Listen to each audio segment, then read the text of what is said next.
प्रधानमंत्री नरेंद्र मोदी की सेना प्रमुखों संग बैठकों के बीच गृह मंत्रालय ने कई राज्यों को 7 मई को सिविल डिफेंस मॉक ड्रिल करने के निर्देश दिए हैं। देश के 244 जिलों में 7 मई को मॉक ड्रिल करने के लिए कहा गया है। इसमें नागरिकों को हमले के दौरान खुद को कैसे महफूज रखना है, कैसे बचाना है, इसकी ट्रेनिंग दी जाएगी।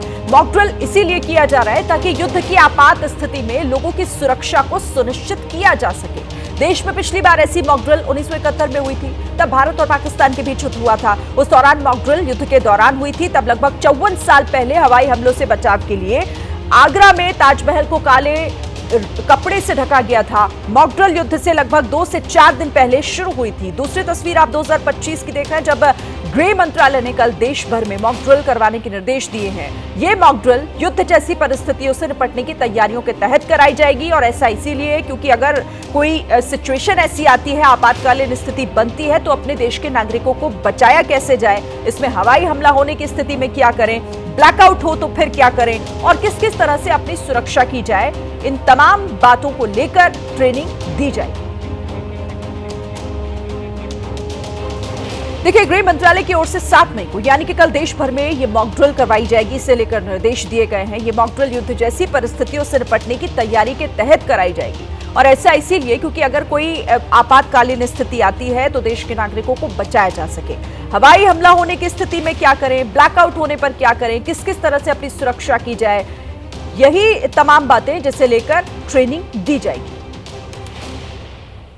तो मॉक ड्रिल के निर्देश गृह मंत्रालय की तरफ से कल ही शाम को ये जारी किए गए थे और इसी के तहत कल देश भर में 244 जिले ऐसे हैं जहां पर अलग अलग जगहों पर मॉक ड्रिल दी जाएगी कि अगर इस तरह की सिचुएशन बनती है, हालात अगर बिगड़ते हैं, युद्ध जैसे हालात होते हैं, तो लोग अपनी सुरक्षा को किस तरह से कर सकते हैं, ये सुनिश्चित किया जाएगा। तो देश भर में कल मॉक ड्रिल होगी, लेकिन इससे पहले भी तैयारियां चल रही हैं। एसडीआरएफ ने आज डल झील में मॉक ड्रिल कर तैयारियों को परखा है।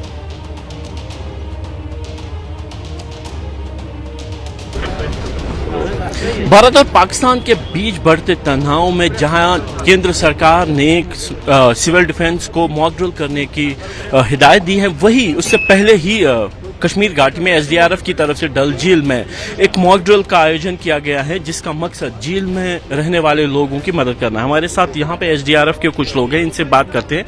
आज की इस ड्रिल का मकसद क्या है?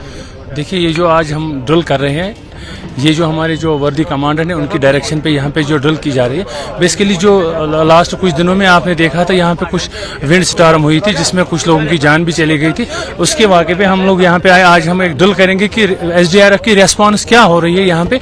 जैसे भी कोई बोट कैप्साइज हो रही है, कोई पानी में डूब जाता है, तो उसको जो है विद इन नो टाइम जो है हमारे रेस्क्यूअर यहाँ पे जो हमारे पास जो टेक्निकल इक्विपमेंट है उससे हम कैसे उनको रिट्रीव कर सकते हैं। क्या इसका मकसद ये भी हो सकता है कि झील में बहुत सारे लोग भी रहते हैं, उनकी भी मदद हो सकती है? बिल्कुल बिल्कुल, ये वही है क्योंकि यहाँ पे जो है आजकल जो है समर सीजन है, बहुत सारी भीड़ भाड़ रहती है, यहाँ पे टूरिस्ट का सीजन है, तो बहुत सारे कुछ लोग जो है जो पानी में कहीं पे ड्राउन हो जाते हैं, तो उनको कैसे जो है हम within no time retrieve किया जाएगा यहाँ से। का इक्विपमेंट आप यूज करते हैं, आपके हाथ में कुछ गन है, ये आप बता सकते हैं कि क्या? सपोज हमारे पास ये जो है एक रोप थ्रोअर गन, कहीं पे कोई दूर गया, पानी में डूब गया, कहीं पे कोई बोट कैप्साइज हो गया, उसके पास कोई जो वहाँ पे फ्लोटिंग एड नहीं है, तो यहाँ पे जो हमारे रेस्क्यूअर्स हैं उनके पास ये जो गन है, यहाँ से ही हम एक रोप थ्रो कर रहे हैं जिसमें एक फ्लोटिंग एड है। वो वहाँ पे जो है जो डूब जाता है, कोई ड्राउनिंग पेशेंट होता है, विक्टिम जो होता है, वो उस ये जो फ्लोटिंग एड होता है उसको हाथ लगा के जो है यहाँ रोप को हाथ लगा के वहाँ से जो हम उसको किस तरह के इक्विपमेंट्स का इस्तेमाल आज होगा यहाँ पे? हमारे जो हम तो यहाँ पे फोकस जो हम ज्यादा कर रहे हैं जो इम्प्रोवाइज्ड फ्लोटिंग एड्स।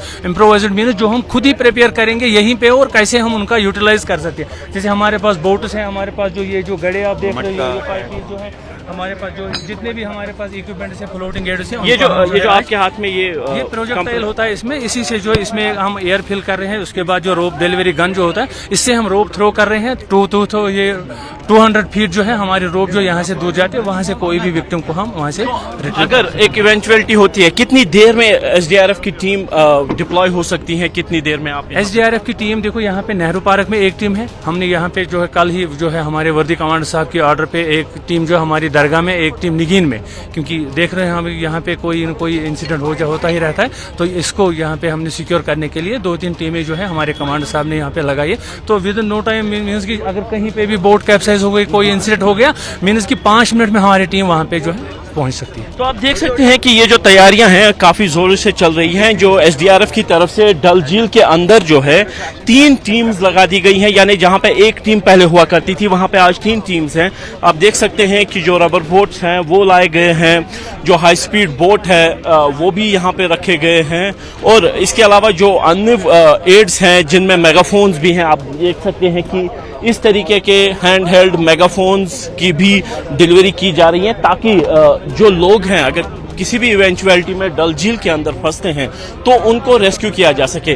खासतौर पर झील के अंदर इसके अंदर करने का मकसद यही है क्योंकि ये वो इलाका है कि अगर कोई हादसा होता है, अगर जंग होती है, बॉम्ब ब्लास्ट होता है, कुछ होता है, तो ये वो इलाका है जो आम सड़क से कटा हुआ है। इसीलिए झील के जरिए ही यहाँ पे जाया जा सकता है, और इसीलिए एसडीआरएफ की तरफ से जो पहली प्रायोरिटी है वो झील में दी गई है। कैमरामैन अरशद हुसैन के साथ आसिफ कुरैशी, एबीपी न्यूज, श्रीनगर। तो तैयारियां किस तरह से की जा रही हैं ये आपने देखा। आइए अब इस पर बात करने के लिए नीरज राजपूत न्यूज रूम से हमारे साथ लगातार बने हुए हैं। नीरज, 54 साल बाद ऐसा होने जा रहा है जब देश भर में अलग अलग इलाकों में मॉक ड्रिल कराई जाएगी। इसका मकसद, इसके क्यों ये अहम हो जाता है इस सिचुएशन में जब भारत पाक के बीच तनाव की स्थिति बनी हुई है, और तैयारियों को लेकर क्या अपडेट हमारे पास है? बिल्कुल शिरीन, देखिए बिल्कुल आपने ठीक कहा। 1971 के बाद पहली बार ऐसा हो रहा है कि पूरे देश में 244 जिले जो हैं उन सब में ये सिविल डिफेंस जो है मॉक ड्रिल की जा रही है। इसका मकसद यही है कि अगर दोनों देशों के बीच में युद्ध हो जाता है, जैसे 1971 में हुआ था, उस वक्त ये बताते हैं कि पूरा जो देश था उसको ब्लैकआउट कर दिया गया था। वो इसलिए किया जाता है कि जो दुश्मन के जो फाइटर जेट्स हैं उनको पता न लग पाए कि आखिरकार कहाँ पर कौन सा संस्थान है, कौन सा शहर है, क्योंकि उनकी कोशिश ये रहती है कि वाइटल इंस्टॉलेशंस पर जो है अटैक किया जा सके।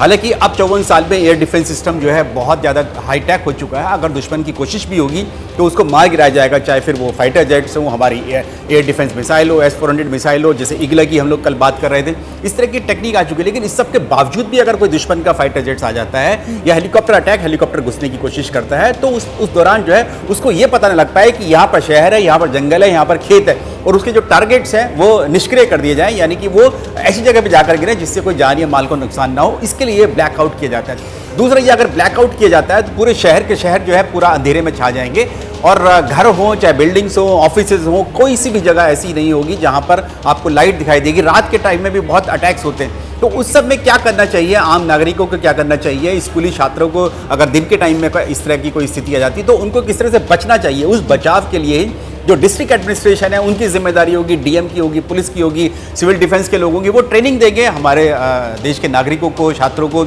RWAs को, MWAs को, कि आखिरकार किस तरह से क्या परिस्थितियों में हम लोगों को करना चाहिए। तो ये स्थिति है क्योंकि जंग की आहट हो चुकी है, ये माना जा रहा है, क्योंकि हम देख रहे हैं पाकिस्तान की तरफ से किस तरह से उकसावे वाली कार्रवाई हो रही है। उसके जो मंत्री हैं, बड़े बड़े मंत्री हैं, अधिकारी हैं, वो परमाणु युद्ध की धमकी दे रहे हैं, तो ऐसे में भारत को पूरी तरह से तैयार रहना होगा, कमर कसकर तैयार रहना होगा। न केवल सेना को तैयार रहना होगा, सरकार को तैयार होना होगा। इस देश के हर नागरिक को, 140 करोड़ नागरिकों को इस युद्ध के लिए तैयार रहना होगा। इसकी तैयारी जो है वो की जाएगी बुधवार को।